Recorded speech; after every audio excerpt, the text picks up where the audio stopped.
was thought alien life would come from the stars.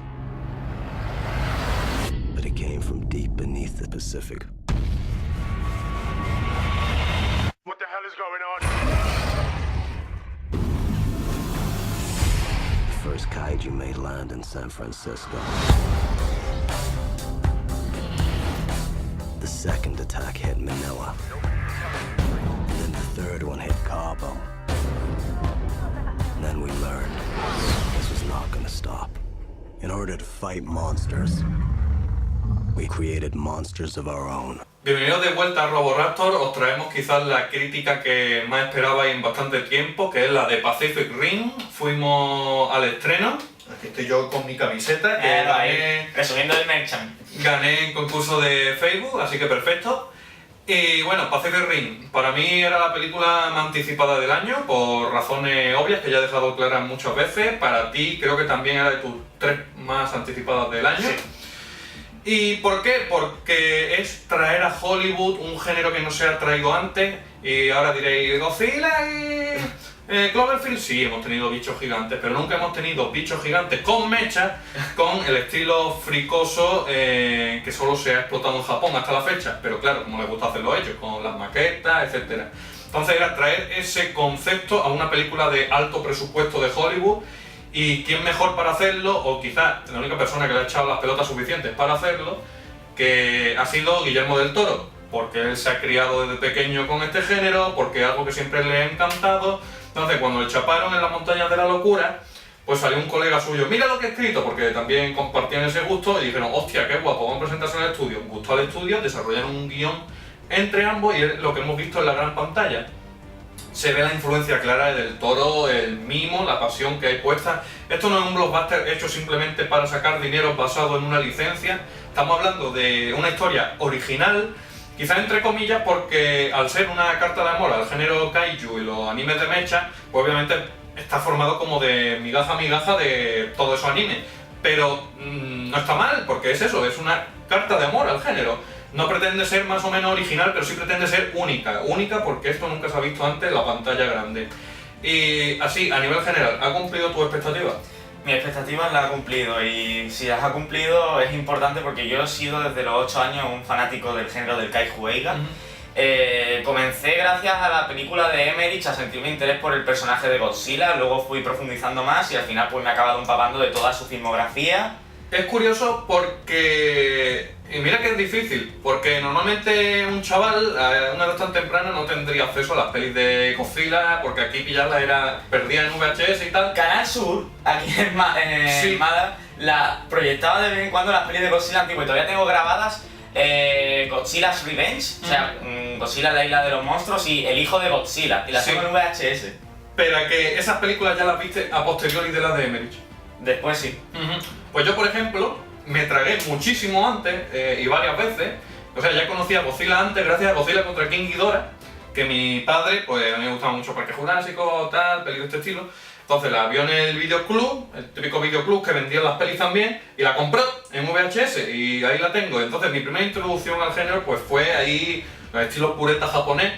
Y ya después cuando dijeron se va a hacer una película de Godzilla americano, pues yo me acuerdo comprando las revistas y tal, que era un moco. Sí, yo también. Y ya fui a verla al cine. Pero es curioso porque normalmente hubiera sido esto al revés, para los chicos que yo era, pero mi primera introducción fue eso, con el género japonés. Pues ahí siguiendo, luego ya fui metiéndome más en su mitología, conocí también a Gamera, a Rodan y a muchos otros, y la verdad es que me lo acabé pasando pipa y me siento muy identificado con uno de los personajes de la película, que es uno de los científicos de los que hablaremos más adelante, porque yo también soy un fanático de los kaiju, Sí. más que de los mechas, pero sí de los kaiju, a mí me encantan. Sí, en cuanto al género mecha, ¿cuál es tu experiencia o tu relación que has tenido? Pues la verdad es que es menor, porque evidentemente si el Kaiju Eiga introduce a los mechas. pero o sea, digo lo típico, no sé, en anime... técnicamente en el mismo cine Kaiju Eiga. Es que hay películas en las que de Godzilla también hay mechas. Sí, hombre, yo creo que por ejemplo todos hemos mamado de pequeños, en mayor o menor medida, y eso depende que cada uno haya visto la serie completa o no. Hemos mamado de Evangelion. Power Rangers. Power Rangers. Mucha gente ha dicho, plagio de Evangelion. No, a ver, quien dice que esto es un plagio de Evangelion no ha pasado el primer capítulo, porque ahí es donde se acaba la temática monstruos pegándose con bichos. Sí, hay escenas de lo mismo a lo largo de toda la serie, pero la serie no va de eso. Eso no es más que un escaparate bonito para una cosa psicológica súper compleja que te hace cuestionar tu existencia, etc. Además que los bichos eran ángeles casi literalmente, eso es lo que eso representaba como bichos gigantes, y que al final los mechas resultaban no ser mechas. Claro que se toman elementos como lo del mecha en sí, la escala de las batallas, la conexión neurológica de los pilotos al mecha, pero aún así, Evangelion no creó ese género lo tenemos de antes, ya has dicho tú, en cosas como Mazinger Z. Hemos tenido muchísimas más series que aquí no han llegado, pero en Japón sí, tenemos los Power Rangers. O sea, es todo un género. Evangelion no tiene el monopolio de eso, por favor. Mensaje a los otakus tuiteros que me dan muchos civitas diciendo eso, es como, no tiene el monopolio, o sea, es como los dinosaurios. Hacemos una peli de dinosaurios y es un plagio de Jurassic Park, pues un retraso más o menos de ese tipo, esa tontería. Y eso, yo tenía la relación de pequeño con Evangelion, que la echaban en Canal de Andalucía, con Mazinger obviamente, algo me pilló, pero le pilló más a mi padre, y Power Rangers sobre todo. Claro. Así que, entonces, claro, para toda esta gente que ha crecido en los 80, 90, esto es como nos llega a la patata, nos llega al corazón, y hace que esta peli brille más para nosotros todavía, que la encontremos más única. Y sin más dilación, pues vamos a pasar a hablar del argumento y los personajes principales. We needed a new weapon. The Jaeger program was born.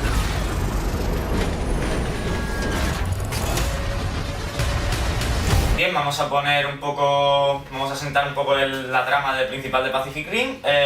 Básicamente se toma que se abre una especie de falla dimensional en la fosa del Pacífico y que En un futuro no muy lejano, creo que era este mismo año, o sea, creo que justo era el 10 de agosto el primer ataque Kaiju. Lo habían puesto por internet de agosto. A raíz de eso empiezan a surgir de las profundidades Kaiju que atacan a la población.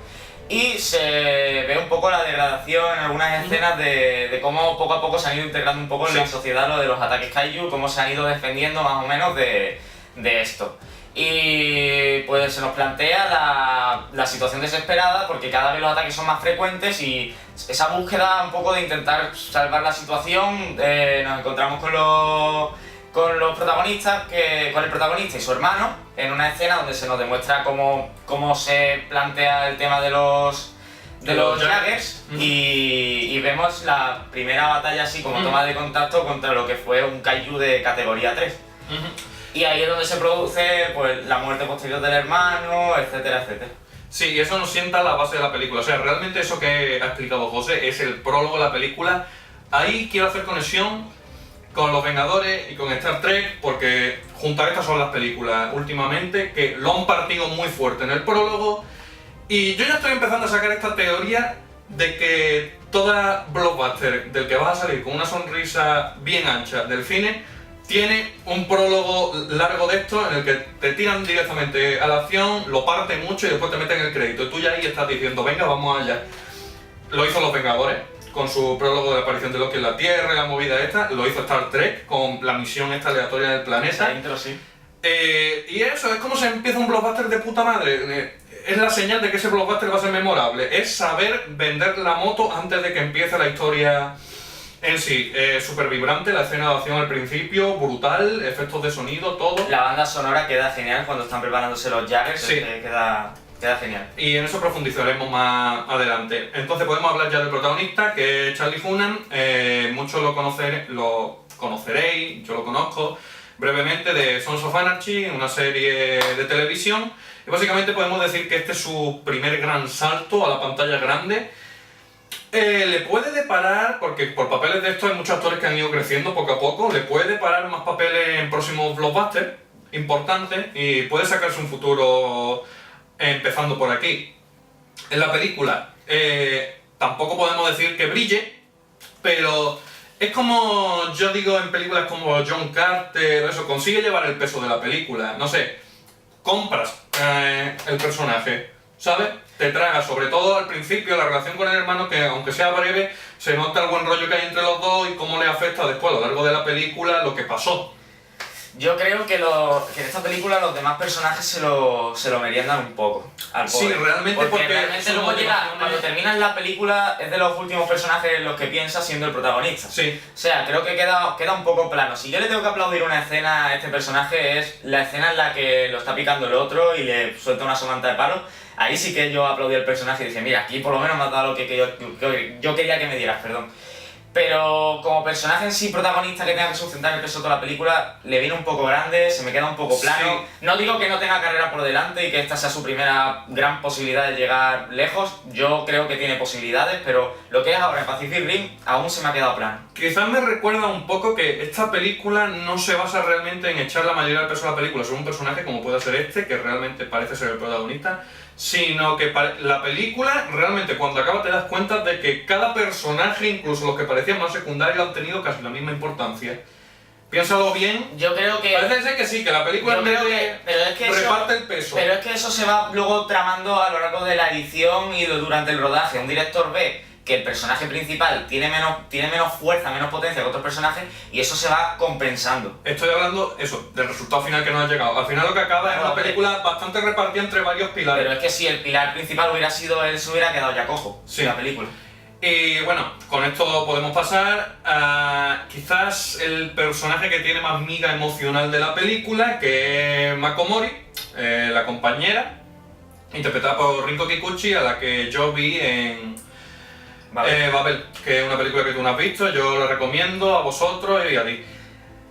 Pues una actriz puramente que ha trabajado, creo que, excepto fuera de Babel, ha trabajado principalmente en Japón, que podemos decir que este es como su gran blockbuster, su gran aparición también. Ahí se ve que Guillermo del Toro ha tirado por actores menos conocidos y que vende bastante bien la moto en cuanto una chica introvertida que tiene un trauma de infancia, y ahí vamos a hablar de una cosa que yo sé que te gusta mucho de esta Sí, película, sí. y que en el guión original que yo leí, el primero que no había tocado de Guillermo del Toro, sino el colega, se creaba aquí un romance entre el protagonista y ella. Y me gusta que se ha eliminado el romance de la película, que se deja como algo realista, como una tensión obviamente que se crea entre ambos, una atracción, pero que se deja implícita incluso al final. No hay un beso en esta película. Yo diría algo más. Y es que, bueno, aparte de que aplaudo que no se produzca esa escena de beso, Ujú. ¿vale? No voy a decir en qué momento de la película, pero que no se produzca esa escena de beso, yo lo aplaudí en el cine. Yo estaba deseando de que, por Dios, que no la vaya a besar, que caemos otra vez en el tópico. Sí. Eso yo lo aplaudí. Y además, me parece que incluso más que una relación amorosa, hay como una relación de hermanos. Incluso yo diría más que de hermanos, porque Sí. técnicamente ambos han perdido a su familia, ambos Sí. están solos. Pero claro, y a partir de eso se desarrolla en momentos sutiles, como cuando ella mira por el agujero de la habitación cuando el otro entra, que se equivoque de la puerta, tal. Está todo pensado de una manera como muy romance de instituto, como algo bastante juvenil. Y me gusta el enfoque porque eso, se nos presenta un personaje bastante introvertido que tiene que abrir su mente y dejar su pasado atormentado atrás para convertirse en la piloto que hace falta que haga pareja junto al protagonista. Y es un desarrollo que me gusta, pero quizás aquí también viene uno de los dos puntos cojos que yo tengo con la película, que su desarrollo de estar atormentada en la escena que casi la lían dentro de la base probando el Jäger, la conexión, a estar de repente en la escena siguiente a 100% de sincronización, partiéndolo muy fuerte contra los bichos, hay un paso quizás muy repentino.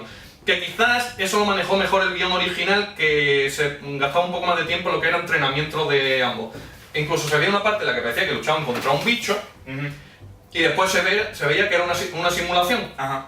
Y eso eran momentos que no hubieran durado mucho, que se hubieran haber podido meter en el metraje final de la película y que le hubiera dado más miga a ese desarrollo.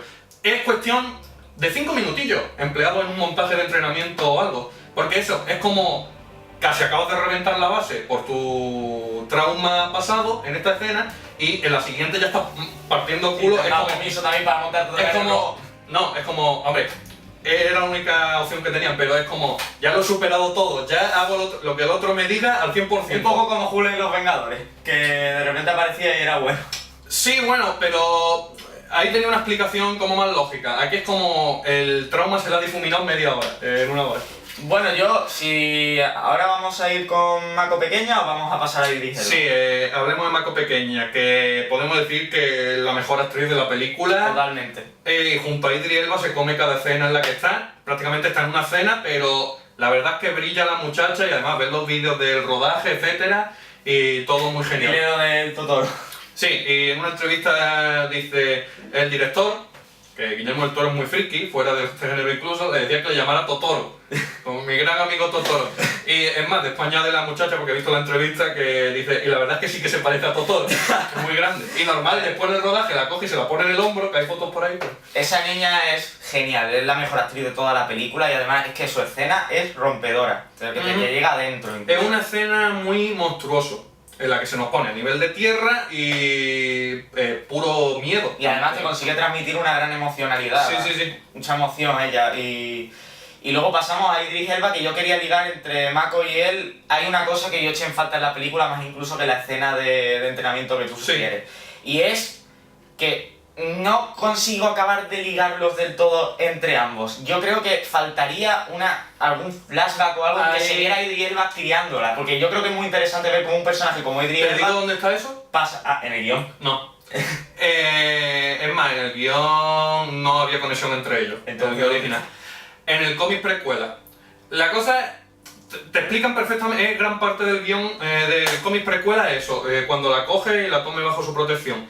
Es algo que en la película eso se deja implícito, que él la ha apadrinado, pero que quizá hubiera sido más acertado, como tú dices, tocar eso que se tocó en el cómic precuela, ya fuera una escena, un pequeño Sí, flashback. un poquillo, porque Aún así, porque eso una para mí relación sí que muy no. unida. Aún así, eso para mí sí que no fue un punto bajo. O sea, me pareció lo justo y necesario para establecer esa relación entre ambos.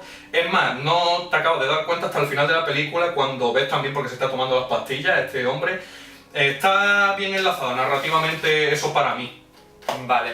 En cuanto a Idris Elba, gran pilar central de la película. Casi todas las miradas, prácticamente todas las miradas se van a él cuando entra en Es escena. como Bill Pullman en Independent Day, es como después de su discursito y de la presencia que tiene, tú le seguirías hasta el infierno. Ya ves. Es lo que hace que en esta película no todo el mundo está haciendo lo que le dé la gana, diciendo que le den a esto, yo me voy a poner detrás de los muros inútiles que revientan los kaijus. Muy potente y buena la escena en la que el protagonista le Sí. toca y dice, no vuelva a tocarme. Y no vuelva a tocarme, Y, dice Toto. y ya no le volvió a tocar nunca más en toda la película. Es genial, a mí me encanta este actor. Eso, imponen mucha autoridad y a mí me encanta Idris Elba. Yo sabía que lo iba a partir muy fuerte en esta película y quiero verlo en muchos papeles de todos los colores. Two pilots, our minds, our memories connected. And man and machine become one.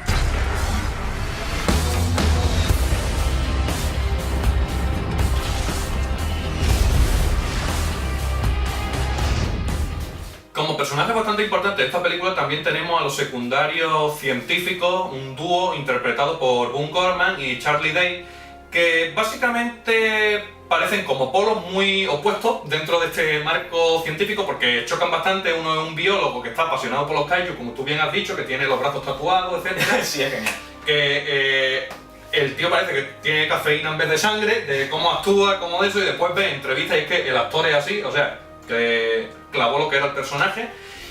Y después Boone Gorman pues interpreta a prácticamente un físico que va junto a él en la base que tienen establecida, los Pan Pacific Defense Corps, la movida esta de los Jaggers. Básicamente el físico descubre que para cerrar el portal va a haber un punto en el que pueden tirar una bomba y destruirlo, pero no es más que una teoría, y el otro está obsesionado en conectarse por el mismo método que se conectan los dos pilotos con lo que es el Jagger a un cerebro de kaiju, porque tiene un periodo en el que sigue vivo y hay una conexión real con el otro lado del portal para sacar más información, porque no se cree que sea tan fácil como tirar una bomba, destruir el portal, y entonces al final es como una subtrama de la película, la verdad que bien llevada y le da peso, que no sea simplemente tiremos la bomba. El biólogo pues se mueve por los bajos fondos en busca de un cerebro en condiciones, que al final la movida para conseguir el cerebro no es tan sencilla y da una subtrama bastante chula. La cooperación de estos dos personajes al final hace que sean los héroes de la película, porque sin su aportación no hubiera funcionado el plan. que se iba a llevar a cabo. Así que por eso te digo que realmente el peso de en esta película se reparte mucho entre varios personajes, que cada uno es crucial a lo que es la resolución final. Y eso, la interacción entre ambos personajes me encantó, son científicos súper exagerados, y aquí se refleja que Guillermo del Toro no se chapó con esta película, que lo que quiso hacer es una adaptación total, podemos decir, del ambiente de una serie de sábado por la mañana de dibujitos de mecha o película kaiju. Las cosas que sean muy exageradas o muy locas, vamos a meterlas igualmente, no vamos a tonificarlas. Porque cómo se mueven los científicos, cómo explican todo. El típico profesor loco que puedes ver en una serie de sábado por la mañana de tu infancia. Además, yo incluso viendo detrás de las cámaras, Sí.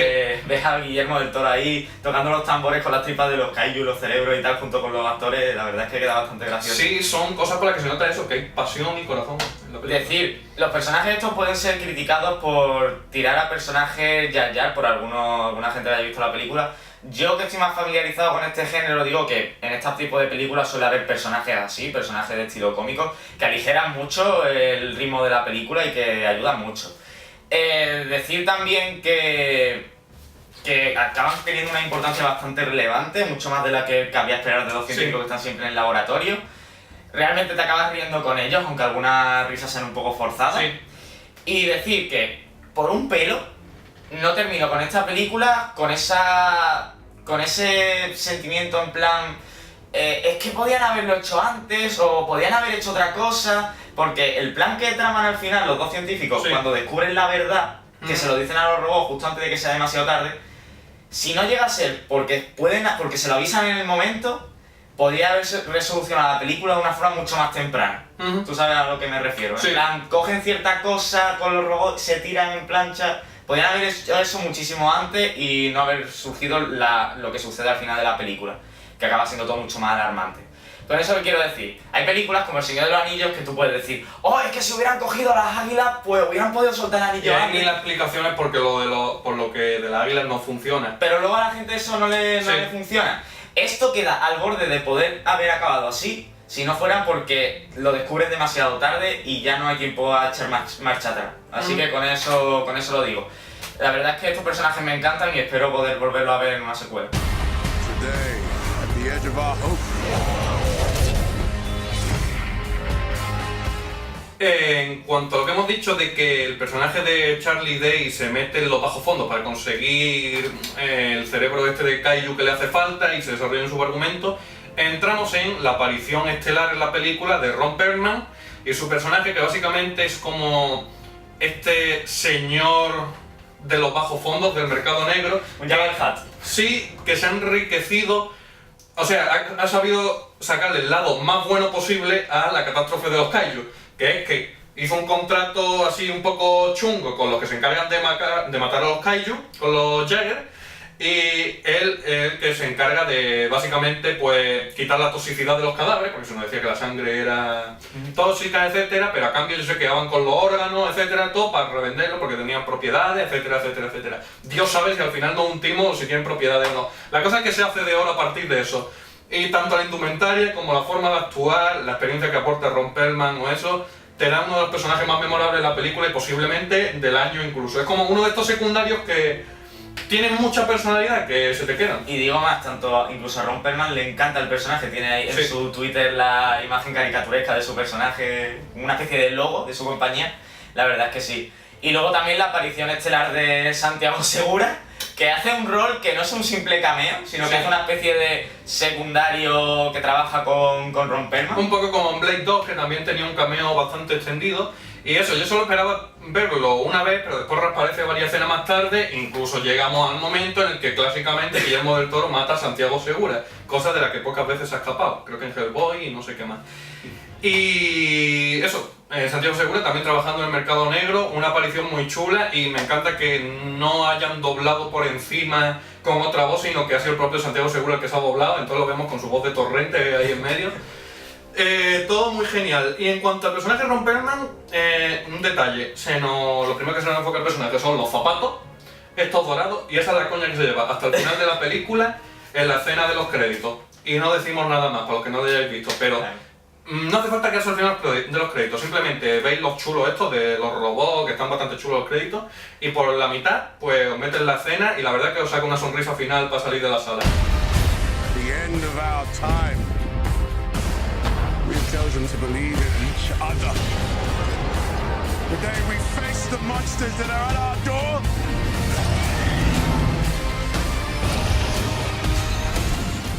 Tenemos quizás un par de personajes más del que se puede hablar, pero tampoco vamos a hablar de los actores en sí, porque tampoco hay mucho que destacar, que son el dúo padre-hijo que pilotan el Jagger australiano. Se nos presentan en una sección de las noticias que ha habido otro ataque porque han roto el muro supuestamente indestructible del que se quería parapetar la humanidad. Ahí quiero hacer un inciso, es que la semana pasada descubrimos que los muros nunca son una opción. Ya lo vimos en Guerra Mundial Z y ahora lo volvemos a revivir en Pacific Rim. Los muros no funcionan, no lo intentéis en casa. Y les puedes decir, es una estupidez del guión. Sinceramente, los gobiernos hacen cosas más estúpidas a diario. Y todos sabemos que en esta situación diría, vamos a construir un muro y fracasaría. La gente es así de tonta. Así que es algo puramente realista que esté en el guión este. El gobierno dice, el de este de los Jagger cuesta muy caro, vamos a invertirlo todo en hacer un muro y vivimos todos en paz y armonía. No viene un kaiju, porque además se iba viendo que quien quiera que estuviera al otro lado del portal iba aprendiendo, iba mejorando los kaiju cada vez más. Entonces vienen, lo atraviesa, que tiene que venir Striker Eureka, que casi se estaba yendo de Australia ya, para llevar la última base que les quedaba, y salva el día. Secuencia bastante chula, por cierto, esa que se nos muestra en la noticia. Es la única batalla que hay de día, que hay mucha gente que después hablaremos sobre ese tema. Y bueno, es un dúo bastante importante en la película, la verdad.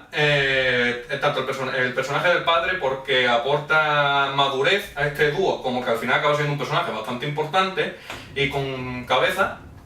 Y el del hijo, porque se nos presenta como un típico capullo chulo frente al protagonista, se lleva una palicilla, después va de chulo en la gran escena de acción de la película y por X se quedan en braga, en el mecha, y tienen que salvarle el de los protagonistas. Entonces ahí es como, no me voy a tragar mis palabras, mi orgullo, ¿sabes? Pero desde lejos le dice como, está bien hecho lo que hiciste, ¿sabes? Como gracias. Y al final, pues eso, tiene su momento redención.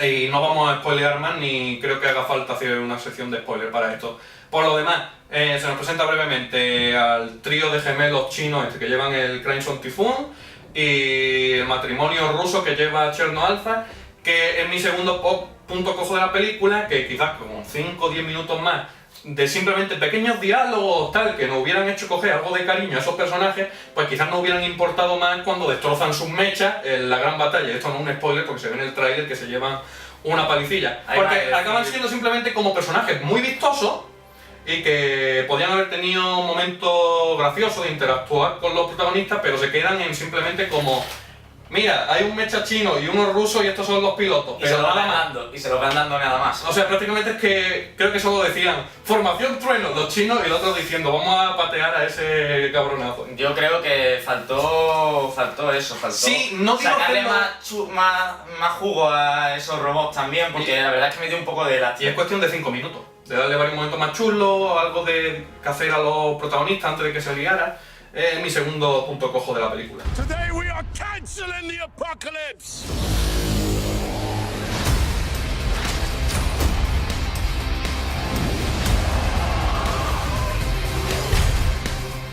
Ahora, aunque nos veis un poco distinto, porque estamos grabándolo esto como una semana después, por eso se retrasa esta crítica. Está distinto él por ahora, yo en verdad que con Sí, pero estamos con la misma camiseta. Como dije por Twitter, hubo problemillas. Entonces metemos como este cacho atemporal con el resto de la crítica en medio para cubrir los archivos que parece que estaban corruptos y entonces no hemos podido editar antes. Esto lo estamos regrabando a posteriori que el resto de la crítica. Así que esto es como un cacho desde el futuro que queda metido dentro de lo otro. Queda un poco raro porque en vez de omitir una gran parte de la crítica, mejor regrabarla. Así que hablemos de banda sonora por Ramin Djawadi o como se diga, que ahora mucha gente le conoce por su trabajo en Juego de Tronos, que tanto que le gusta el temita a la gente, y sobre todo podemos destacar Iron Man, que quedó un poco ensombrecido a su banda sonora por las canciones de AC/DC y otras que se utilizaron. Banda sonora, creo que nos ha gustado toda mucho, porque yo el día siguiente, cuando llegué del cine, o sea, al día siguiente en Twitter estaba todo el mundo poniendo el tema principal que ha marcado mucho a la peña. ¿Tú qué tienes que decir? Pues decir que, sobre todo en el tema principal, en la parte del inicio, cuando se están subiendo en el robot los dos hermanos, Sí. el tema ahí sobre todo reluce. Es un tema que es verdad que lo repite mucho a lo largo de la película y como en películas como Los Vengadores, pues Sí. películas blockbuster, pues aunque no Como tenga su Star Trek. momento legendario, momento, Sí. como tú dices, Wonder... Sense of Wonder. Sense of Wonder, pero reluce. Es un Sí. tema muy simpático, es un tema muy cañero, pero reparte un buen rollito para la película en cuestión. Sí, y además que pega un poco con el estilo desenfadado que quiere hacer la película y tiene también personalidad, como la película en sí, por el rollo este del guitarreo, etcétera. De las bandas sonoras que sorprendentemente ha sido de las que más ha marcado este año, se ve que a la gente le ha molado muchísimo. Y pues me gustaría que volviera la banda sonora en este estilo en las secuelas, si es que la hay al final, la verdad. Me gustaría ver desarrollar un poco lo que es este tema, quizá en algo más orquestral en la segunda parte, porque en la segunda parte seguramente hablemos de algo de una mayor escala. Así que sin más dilación vamos a pasar a hablar de una gran parte en esta película, de un tema que quizá en otras críticas no tratamos demasiado porque como que tampoco hay que exprimirlo tanto, y que son los efectos especiales y diseños de los Jagger y Kaijus en sí. Me has dicho que tú querías encargarte principalmente de los Kaijus, yo de los mechas, pues me parece bien, así que adelante. Bueno, vamos a iniciar primero con el tema de las ciudades, porque creo que también es una parte de la atmósfera de esta el película. tema de la iluminación. También. Vamos a iniciar con las ciudades y ahora tocamos lo de la iluminación y pasamos a los personajes. Es verdad que la película se desarrolla en un futuro no muy lejano, donde acaban de atacarnos los kaiju y los kaijus que resultan muertos pues dejan sus esqueletos y sus restos en mitad de la ciudad. Es curioso cómo han hecho a través de la historia que se adaptan, se mimetizan los edificios junto con los huesos, creando una especie de edificios o de estructuras bastante curiosas. Sí. Vemos un templo, vemos muchas cosas bastante interesantes como diseño. Y eso, Sí, es un mundo, al igual que la película, con personalidad. Ahí se nota la mano del Toro, no es simplemente un mundo genérico en el que han atacado los kaiju, pero todo sigue igual. Se ve que el mundo se ha adaptado realmente a eso, y ahí se ve el valor artístico que tiene esta película, la verdad. ahí va. Luego ya, con respecto a lo de la iluminación, habíamos recibido críticas que decían de que las peleas de noche podían ser bastante fáciles de hacer y un recurso bastante simple, sencillo y barato a la hora de realizarlas, que esa fue la principal motivación para hacer peleas de noche y no peleas de día. Pues bien, esto en realidad no es así, porque bueno, de hecho yo mismo le pregunté a un profesional de iluminación ¿qué era más difícil de rodar? ¿Una escena de noche o una escena de día? Yo personalmente pensaba que eran escenas de noche más complicadas. Pero él me ha dicho, la dificultad radica en la complejidad de la escena. Así que los únicos aquí capaces de decir lo difícil que fue rodar esas escenas de Pacific Rim son Guillermo del Toro y los suyos. Nadie puede decir, es que eso era más fácil de hacer así si lo hacen de noche. Es que no lo sabes. Y además, la iluminación en las escenas de lucha, que eso seguramente tú también estés de acuerdo, es muy compleja. Sí, además con el añadido de la lluvia en todo momento y muchos partículas, golpes de agua, etcétera. O sea, solo hay que verlo. Resulta mucho más difícil que, por ejemplo, la escena de Sydney, que era a pelo seco de día con la iluminación de lo más normal, la iluminación de la ciudad, de distintos focos de luz de distintos colores, lluvia, el agua, toda esa destrucción que se lía contra los edificios. Es un prodigio técnico, quizás el prodigio técnico más grande del año, y la verdad es que no hay que menospreciar para nada el trabajo este de... Es que si hubiera sido de día hubiera sido más curro, porque de verdad que se ve muy bien que resultó difícil hacer eso, y la verdad es que ha quedado muy bien. Es más, hace poco en las noticias estos días vi a un estudio español de efectos, una empresilla pequeña que ha participado en Pacific Rim, ha colaborado con ILM y tal, y dice que ha sido uno de los trabajos más chungos que han tenido lo que ha sido la iluminación de esta película. Y justo ponían eso, las escenas de noche y tal, así que ahí reafirmamos. Pasemos, Kaijus. Decir que desde que era un crío yo he sido súper fan de los kaijus. Como hemos dicho al principio del vídeo. Ahí va. Y sobre todo, antes de iniciar a hablar de los kaiju en general, decir un pequeño guiño que hay en la película, que es el sistema de categorías con los que se nombran los kaiju. Vemos varios kaiju categoría 4, categoría 5, etc. Decir que ese sistema se llama sistema Serizawa o Sí. escala Serizawa, que es un guiño a un personaje mítico de la película Godzilla original, que es el Dr. Serizawa. Así que lo Sí. digo como guiño importante. Bien, para empezar, los kaiju. Los diseños son impresionantes. Yo, que me he criado con las películas de la gente disfrazada de monstruos gigantes y tal, sin utilizar CGI, la verdad es que veía esa torpeza, ese gran tamaño de los personajes gigantes. Y eso se transmite también a lo que es el apartado Jäger. El movimiento, la animación de todo no son simplemente cosas colisionando como lo harían normalmente, pero en grande. Se nota el peso, se nota un respeto a la física en ese sentido. El temblor, sientes cada golpe de las hostias que se pegan estos titanes de hierro. Son muy colosales. Sí, Los diseños también de los kaiju en sí beben mucho de los que fueron los diseños antiguos y además se pilla mucho de criaturas terrestres, Sí. como tú y yo hemos hablado mucho. Uno de mis favoritos es Nighthead, que es esa sí. especie de tiburón que igual... sí, el del principio. Pues- El tiburón de las profundidades. Ahí va. La verdad es que su diseño da muchas posibilidades. A mí me encanta ese cráneo que tiene en forma de cuchillo. Y quizás coincidimos en que nuestro diseño favorito de la película es el de Otachi. Sí, porque además el bicho que más juego da en toda la película. Después saca la ala, que tenía la cría. Es un cabronazo bastante duro. Es un bicho súper Sí, increíble. da incluso más calor que el categoría 5, que como tú dices, al final se queda un poco desinflado, que es como categoría 5. Se ve que es más grande que el otro, pero realmente esperabas un poquillo más. Ahí va, a eso quería llegar. Ajá. Decir antes de pasar a la categoría 5 que uno de los planos que más me gustan de la película es cuando Otachi, que yo ya sabía, o sea, todos sabíamos que tenía alas, cuando está sobre el Jäger y las abre. Ese plano a mí me encanta y además Sí, la sí, sí. secuencia que va a raíz de eso es también impresionante. Y como tú bien has dicho, el categoría 5 que se llama Slanter o algo así. Slattern, creo. Slattern, exacto. A ver, Sí. cuando tú me hablaste por primera vez de categoría 5, yo esperaba que fuera un bicharraco. Ajá. Y cuando se veía en la escena que lo ven los que están en la base, el punto gigante rojo junto a los otros dos, que se aproximaba, pues yo decía, la madre de Dios la que se va a liar aquí. Y luego vi un bicho un poquito más grande, los mismos diseños que lo anterior, una cabeza un poco parecida quizá al del propio Tachi, que sí es verdad que un bicho muy motherfucker, pero que no fue el acabose. Y bueno, creo que puedo hablar un poquillo sobre los Jäger en sí. Yo desde la incepción de esta película esperaba, por toda la influencia estas de anime, que fuera un poco por las líneas de Evangelion, en el sentido del diseño de los mechas, que son bastante ágiles, pero quizás eso choca un poco con el realismo que se quería imponer a los movimientos en sí. Entonces al final tiraron por una estética sobre todo para GC Danger, como el gigante de hierro, bastante estándar, pero es un movimiento lento y como realmente se movería un cacharro de esa magnitud. Así que dejaron un poco los diseños estos más animescos, más que podrían parecer incluso un personaje delgado disfrazado. Además da cierta tensión a la hora de ponerlo enfrentándose contra un bicho gigante, porque tú dices, joder, es que si yo estuviera dentro estaría Sí, cagado no. porque los movimientos son muy lentos. No hay movimientos en falso, hay que ser muy calculadores.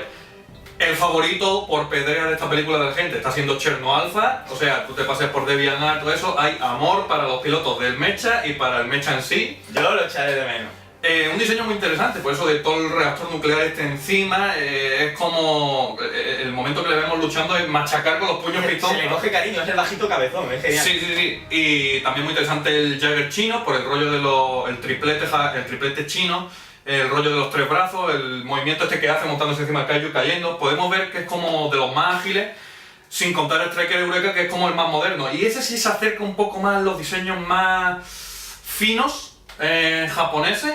Me gustó bastante el gesto, sobre todo el rollo cuchilla, etcétera. Así que hay variedad para todos los gustos. Quizá queda un poco más marginado Coyote Tango, el japonés, que lo vemos solo en el flashback de la pequeña Mako, que es de uno de los modelos antiguos y que básicamente apenas vemos en la película. O sea, lo vemos ahí en un plano que está chulo, pero queda ahí un poco marginal. Y creo que con esto podemos acabar esta sección y lo que es pasar a las conclusiones. Y ahora pasamos al pasado.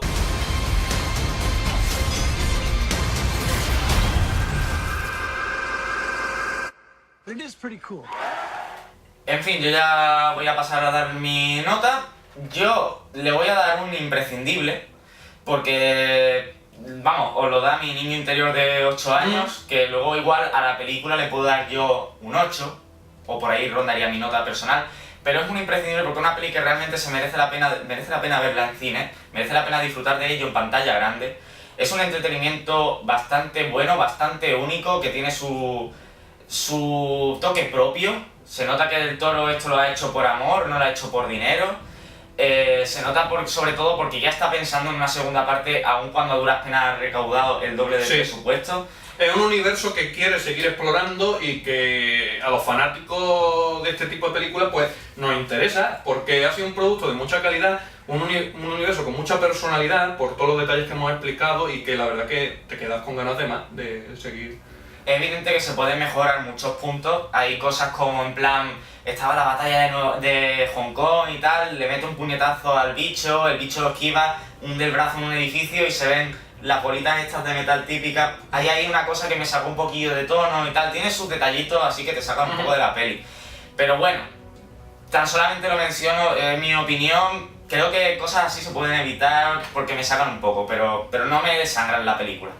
Y decir eso, Del Toro, muchas gracias. Yo era un género que estaba deseando de que se resucitara, tú me has hecho el favor. Igual ha sido gracias a ti por lo que se está ahora mismo preparando Godzilla con Gareth Edwards. Yo con esta película me he entretenido mucho, me lo he pasado muy bien, me he reído. Ahora mi otro yo busca algo más serio, busca que Godzilla sea un drama rompedor y que... Godzilla puede ser el caballero oscuro. Ahí va. Tenemos aquí por un lado Marvel, tenemos otro por el otro lado... Podemos decir que esto es como Iron Man. Pero la gente como yo y como tú vamos a saber disfrutar de ambas cosas y no las vamos a poner nunca las dos en disputa ni en colisionarlas porque después de todo, ambas son la misma maravillosa cosa que es el género kaiju. Yo decir que junto a Star Trek, La Oscuridad y Los Vengadores es la película de los últimos años con la que mejor me lo he pasado en el cine, o sea, es pasar un rato buenísimo y que además me llega al corazón, porque yo de pequeño no esperaba ver jamás algo así de esta escala en el cine, creía que algo siempre se iba a quedar así, japonés, con maquetas, así que es como ver uno de mis deseos cinematográficos cumplidos. Cumple todas mis expectativas, entonces por eso podría decir que es como la mejor película de lo que he visto en lo que va de año. Y quizás es la que más ha llegado más al corazón y la que más me ha motivado, aunque me ve incluso con la camiseta. Pero quizás a la hora de analizarla objetivamente, pues me parece, por ejemplo, Star Trek La Oscuridad una película un poco más redonda, que por el trato que le dio a todos sus personajes, por tener una trama más compleja. Ojo, aquí no entro en lo de que una trama simple sea mala, porque yo soy un ferviente defensor de que la trama más simple del mundo, bien manejada, te puede dar un peliculón. Y ahí tenemos Star Wars, tenemos Indiana Jones, tenemos clasicazos blockbusters. Y en esta película ocurre, tenemos una trama muy simple, muy básica, pero todo lo que he construido alrededor tiene mucha personalidad, todo está muy bien ejecutado, es una historia simple, bien contada. Y al margen de lo que tengo, con que se podía haber desarrollado más el paso a gran piloto de Mako, y de que quería ver más de esos mechas y su tripulación, conocerlos más, pues para mí es un imprescindible. Y la verdad que podría decir, bajo circunstancias normales, un imprescindible bajo, hablando de ella como con las gafas de cinéfilo solo, pero me llega mucho al corazón, así que le doy un imprescindible en toda regla, como se lo podría dar Star Trek La Oscuridad. Y con esto entro en un dilema con lo que acabo de decir, porque a final de año Star Trek La Oscuridad puede ser una de las primeras películas del top, a no ser que haya sorpresa. Y no voy a saber si poner esta por encima o por debajo, porque ya te he dicho, objetivamente como película me parece más completa, con más miga Star Trek La Oscuridad, por un poquillo, pero esta me ha llegado más al corazón. Así que ahí es un duelo entre ser lógico o fiel a lo que te dice el corazón. Tienes tiempo para meditarlo. Claro, sí, pero bueno, he disfrutado enormemente de ambas películas y me parecen lo mejor del verano, sin duda. Así que no sé si quieres decir algo más. Pues nada, simplemente decir que Gareth Edwards, por favor, no nos decepciones. Ya has visto que como lo ha hecho Del Toro, puedes pillar ideas, puedes mejorar el tema publicidad, porque yo tengo mi teoría de que igual los trailers no la vendieron lo suficientemente bien. Los trailers la vendieron como algo muy planito. Sí, igual la gente vio reminiscencia de... O sea, el que no estaba informado de la película... Igual la gente vio reminiscencia a Real Steel, creo que se llama así la película, ¿no? No sé, sí, puede. Pues igual la gente vio que iba a ir por ese estilo y no ha sabido ver una película totalmente En nueva. todo caso, si no hay secuela, nos queda un película. Igual que Dredd. Así que, y además, seguramente haya abierto la puerta, la caja de Pandora de este género. Por ahora muchos estudios aunque se le haya podido pegar Pacific Rim, van a intentar hacer su apuesta de este género. Y bueno, pues muy contento, y el siguiente vídeo será seguramente repasando varios trailers que han salido últimamente, que la verdad que hay bastante de lo que hablar. Así que dale a like, suscribiros, comentad, lo de siempre.